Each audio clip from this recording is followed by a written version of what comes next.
আজকে আমরা যাব বিরিয়ানি খেতে একটা ফুড ব্লগারের দোকানে। ফুড ব্লগার নয়, সে শুধু খেতে ভালোবাসে। পিকনিক হচ্ছে আজকে। চলো বিরিয়ানিটা খেয়ে একদম অনেস্ট রিভিউ দেবো। তো আজকে 25শে ডিসেম্বর উপলক্ষে একটা কম্বো চলছিল। সেই কম্বোর মধ্যে আছে মাটন লিভার কষা, দেখতেই পাচ্ছ কি সুন্দর লাল লাল, একটা বিরিয়ানি আর স্যালাড আর দুটো ফ্রুটি।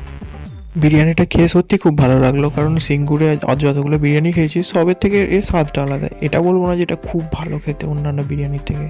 আর লাস্টে একটা প্রবলেমও হয়েছিল, সেটা লাস্টেই দেখতে পাবি। আর মাটন লিভার কষাটা আর একটু সেদ্ধ হলে ভালো হতো। এই আলু আলুর সাইজ দেখছেন না? আলু সাইজ দেখছি না। আলুটা কেমন খেতে? গাড় ফাটা আলু। 2 পিস চিকেন দিয়েছে। চিকেনের সাইজটা দেখতেই পাচ্ছেন গাইস। এই আলু সবটা দিয়ে সবনেসটা। ভাঙে না কেন? এই বাপরে মানে আলুটা একটুকু সিদ্ধ ছিল না।